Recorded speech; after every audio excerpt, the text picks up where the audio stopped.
Essa água que é Jesus Cristo agora nessa noite. Mas o que nós pedimos é se abandone.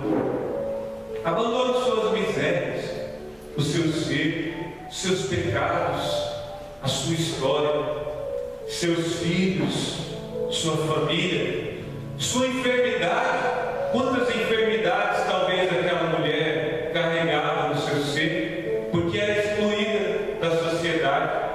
De repente ela era depressiva até, não queria sair de casa, para que ninguém a visse. Ao meio-dia, naquele sol queimando, ela foi até o poço, porque ela precisava da água. E hoje nós vamos até esse poço que é Jesus, nos abandonar nas mãos de Deus, nos abandonar nas mãos desse Pai que nos ama e que não vê o nosso pecado, e que não vê a nossa miséria, mas Ele olha o ser humano com amor. Ele veio por nós, por cada um de nós.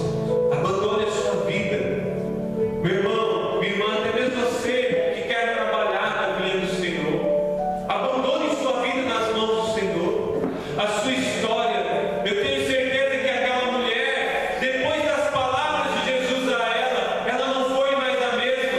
Ela foi transformada e foi ao encontro das pessoas dizer: existe um homem que não é somente um homem, mas é o Senhor da minha vida, é um profeta da minha vida, e é o Messias, aquele que deve vir, aquele que veio, aquele que está no meio de nós e que pode transformar a nossa vida.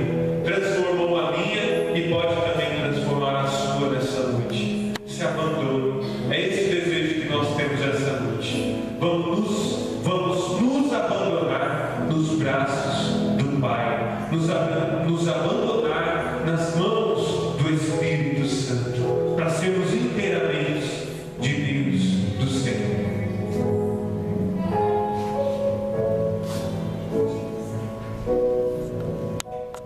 Antes de entrarmos na oração, eu queria ler um trecho do Catecismo da Igreja Católica. É a voz da Igreja que fala para cada um de nós da sede de Deus, da nossa vida, da sede de Deus, do nosso abandono, de nos abandonarmos inteiramente nas mãos do Pai. O parágrafo 2560.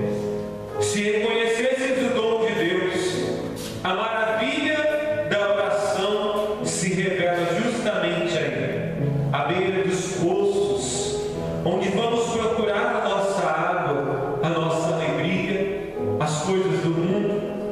Esses poços, é aí que Cristo vem ao nosso encontro, ao encontro de todo ser humano. É o primeiro a nos procurar, antes mesmo que nós o procuremos. É Ele que vai ao nosso encontro, é Ele que pede de beber. Jesus tem sede e seu pedido vem das profundezas do Deus que nos deseja. A oração, quer saibamos ou não, o abandono é o encontro entre a sede de Deus e a sede da nossa alma. Deus tem sede de nós, tenhamos sede dele também, e nos entreguemos nessa